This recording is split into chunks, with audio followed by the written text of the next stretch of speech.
Hello, I'm Hannah, and this is Hannah's Books on this dark and rainy day in Washington, D.C. Several months ago, my in real life friend Anne and I started talking about reading through all of Toni Morrison's books in chronological order during the upcoming year. A month or more ago, I found out that Brian at the wonderful booktube channel Bookish was thinking about reading all of Morrison's work too. The two of us talked about the possibility of doing a few things together.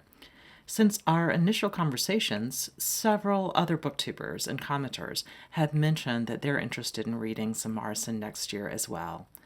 I would love it if other folks would join us in our reading, to whatever degree makes sense to folks and in whatever way makes sense. If you're interested in joining in some or all of this project, please join us.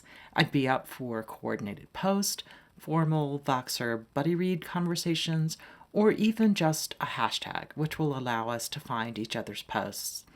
Since Morrison is able to see the world so clearly and is also such a visionary writer, the hashtag Toni Morrison 2020 seems perfect with all its implications.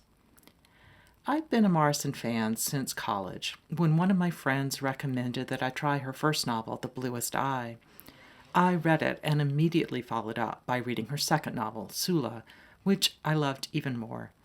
A year later, Beloved came out, and it blew me away. While I've read a lot of Morrison, I haven't read all of her novels, and those I have read are ready for a reread.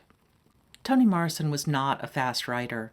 Her 11 novels, in addition to her nonfiction writing, the children's literature written with her son, and her plays, came out starting in 1970 and continuing until her death just a few months ago.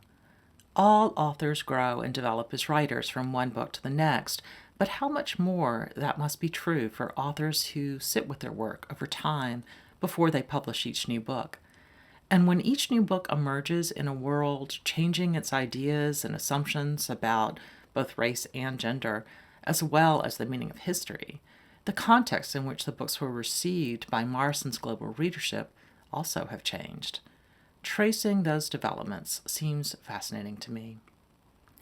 My plan is to read her 11 novels in order, and then to read at least one of her other texts next December. Next month, I'll start by reading The Bluest Eye. In February, Sula, and in March, The Song of Solomon, which I've not yet read, etc. I'll link novels in calendar order below. Please join us for one novel, two novels, several, or all.